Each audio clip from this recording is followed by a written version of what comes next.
Olá, alunos! Bem-vindos à nossa última aula, nossa 10ª aula sobre medidas de dispersão.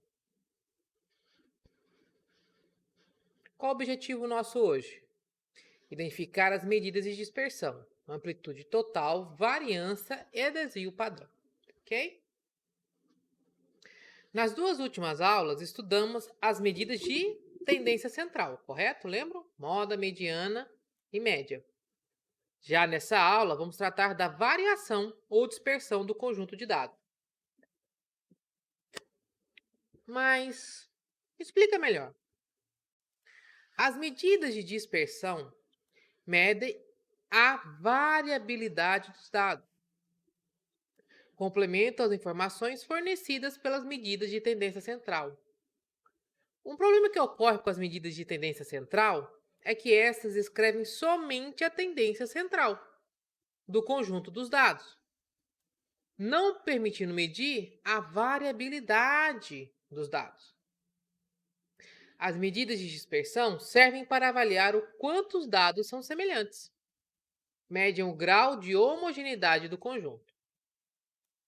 Imaginamos então a seguinte situação, que exemplifica bem a função e a utilidade das medidas de dispersão. Um professor aplica uma avaliação valendo 30 pontos em duas turmas, com a finalidade de avaliar o nível geral das turmas. As notas dessa avaliação estão relacionadas na tabela que a gente vê aqui abaixo. Então, você tem aqui uma tabela baseada em turma A e turma B e as suas notas. Se calcularmos as médias de tendência central das duas turmas, a gente vai ver que é igual. Pelas médias de tendência central, as turmas são muito semelhantes, praticamente iguais. Então, observando a tabela 10.2, que foram calculadas as medidas de tendência central das turmas A e B, observe que todos os valores encontrados são iguais. Uma análise baseada nessa tabela não leva a nenhuma conclusão sobre o status geral das turmas. Quem vai ver só esse dado vai achar que as turmas estão muito semelhantes. É evidente que os dois conjuntos possuem grandes diferenças. Se distribuirmos os valores das notas em um diagrama de dispersão, que é um tipo de gráfico, podemos observar essas diferenças. Olha como a turma A tem notas concentradas no bloco ali do meio.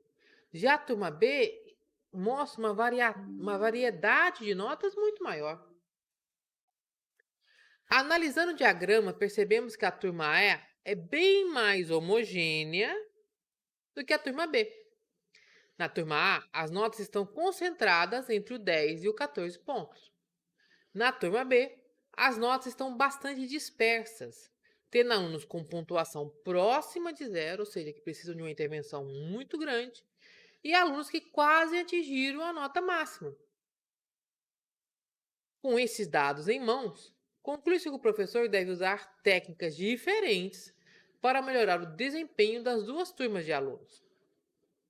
Na turma A, ele pode utilizar a mesma técnica para toda a turma, porque ela tem muita similaridade, porque as notas dos alunos são mais homogêneas. Já na turma B, ele terá que buscar estratégias diferenciadas para melhorar o rendimento dos alunos mais fracos, procurando, sim, homogeneizar as notas da turma. Então, perceba que o uso das duas em conjunto te dão muito mais informações das decisões que devem ser tomadas.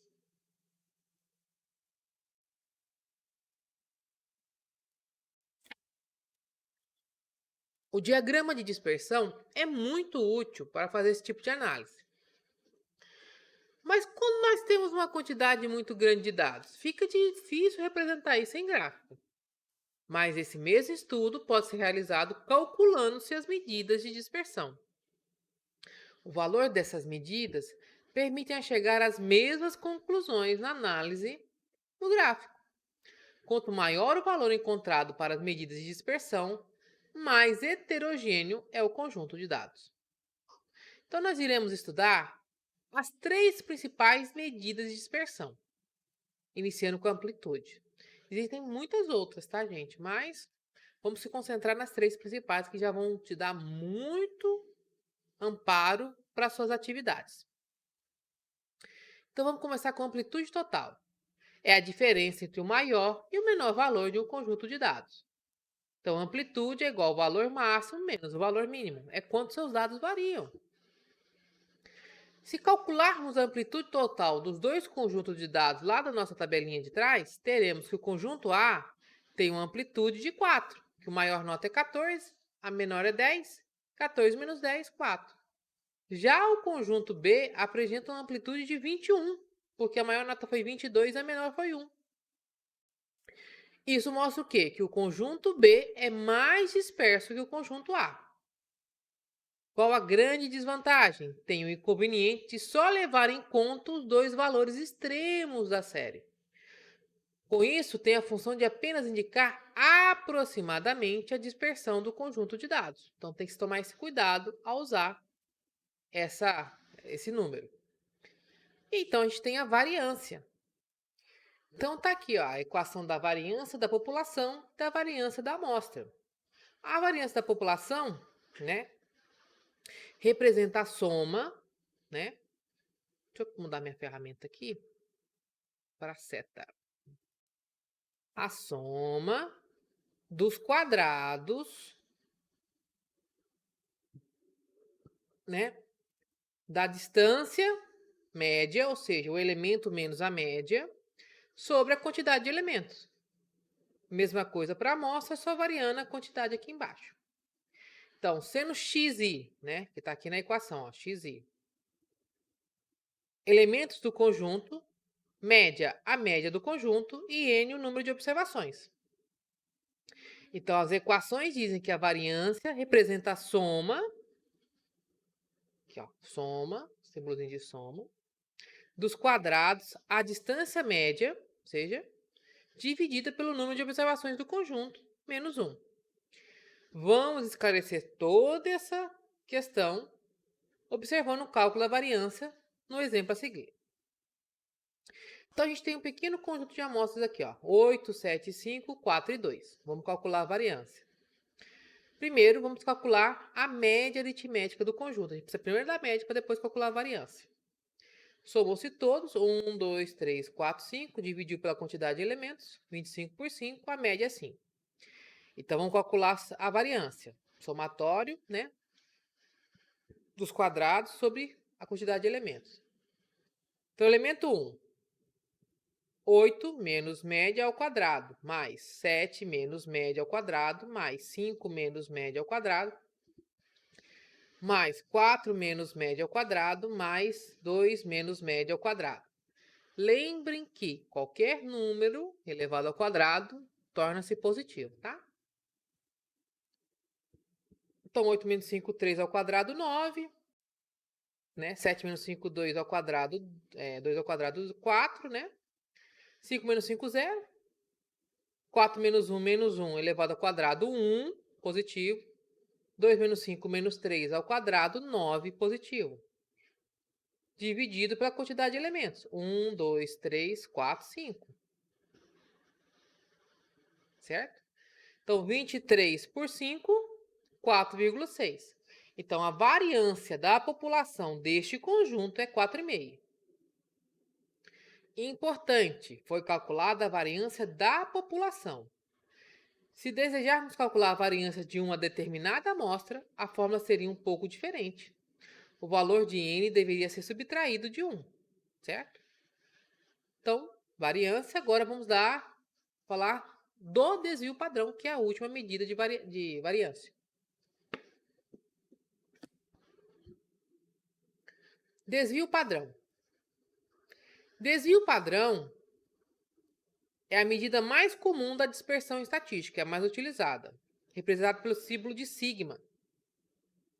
Ele mostra o quanto de variação ou dispersão existe em relação à média, ou valor esperado. Um baixo desvio padrão indica que os dados tendem a estar próximos da média. Um desvio padrão alto indica que os dados estão espalhados por uma gama de valor. É a mais utilizada das medidas de dispersão. calculado através das seguintes equações. Desvio padrão da população é a raiz quadrada do que, gente? Olha aqui essa fórmula, a gente já viu ela, da variância. E o desvio padrão da amostra é a raiz quadrada da variância da amostra. Podemos observar que o desvio padrão é a raiz quadrada da variância. Interessante que o desvio padrão é a medida que usa todas as outras. Você vai calcular a média, você vai calcular a variância e depois você vai calcular o desvio padrão. Vamos acompanhar o exemplo a seguir para entendermos o processo de cálculo do desvio padrão. Temos aqui o nosso conjuntinho, ó. Dada a seguinte amostra de um conjunto 8, 7, 5, 4 e 2, calcule o desvio padrão da população de dados. Observe que este exemplo contém o mesmo conjunto de dados do exemplo da variância. A gente já calculou a variância, não vamos calcular novamente. Vamos utilizar este valor para o cálculo do desvio padrão, sabendo que desvio padrão é a raiz quadrada da variância, sendo assim, a raiz quadrada de 4,6 a aproximadamente 2,14.